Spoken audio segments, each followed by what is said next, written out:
skies over the Middle East and Israel over the weekend, modern warfare played out high above the earth.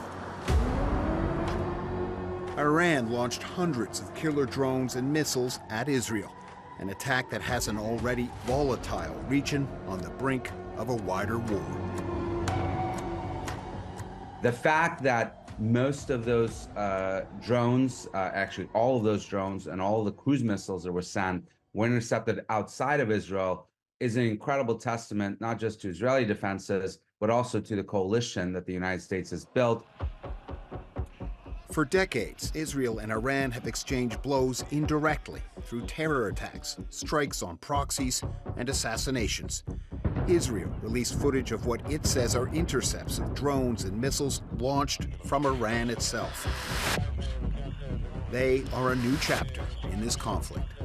It's no longer a shadow war, it's no longer a clandestine kind of intelligence and indirect confrontation between Tel Aviv and Tehran. So Tehran, for the first time, directly targets Israel.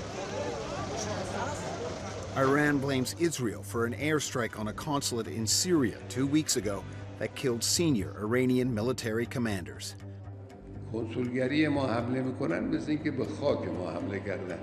Iran's supreme leader said Israel would be punished for the attack. The Israeli military said Iran launched more than 300 explosive drones and missiles towards Israel on Saturday night. And some drones and missiles were launched with the help of Iraq, Syria, and Yemen. The IDF also claims 99% were shot down with the help of the United States, Great Britain, France, and Jordan before they struck Israel. Images from social media appear to show at least some Iranian missiles striking targets. But Israel said any damage was negligible, and an airbase hit by a missile was fully operational.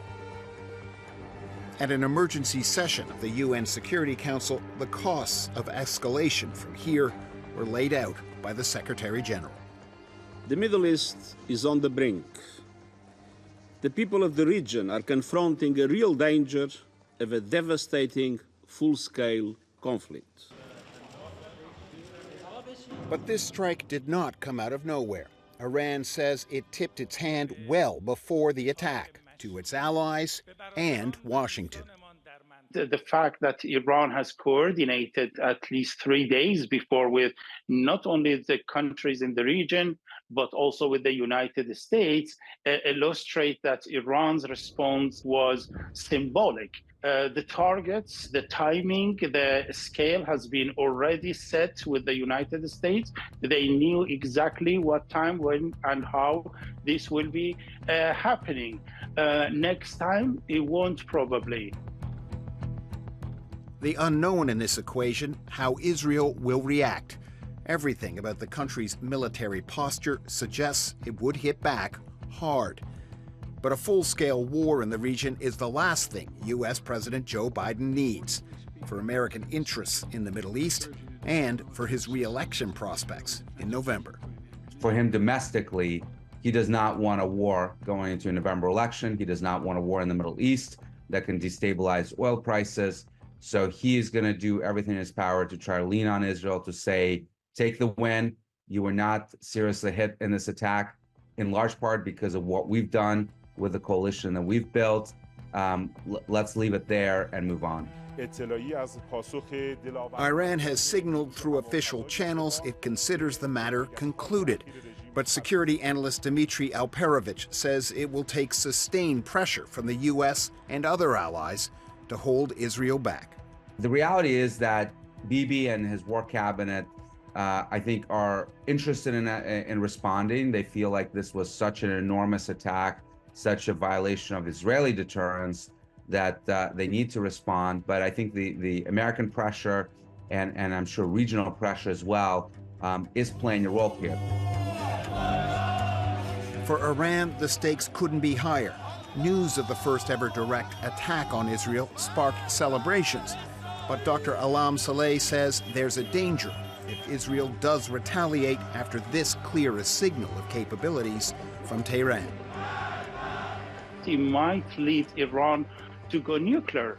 If Iran feels that it's under pressure and is cannot match Israel in the confrontation in one way or another, it might lead to make a decision that, okay, we really need to make the ultimate deterring power, which is a nuclear power. Dmitry Alperovich believes there's another crucial takeaway, one that would have been unimaginable not so long ago. Is this the first time ever where you have Arab states like Jordan fighting to defend Israel against Iranian attacks? And the fact that Jordan has gone through the step, and potentially even Saudis, to defend Israel is just absolutely remarkable. It's historic, and really is sending a strong message to Iran that they're not just facing Israel, they're not just facing the United States, but they're facing a much more broader regional coalition. And he believes that coalition can prevent a wide-scale regional war, at least for now.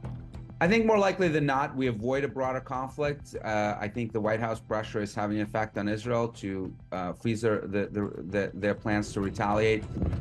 Of course, one thing about the Middle East is certain: nothing ever is.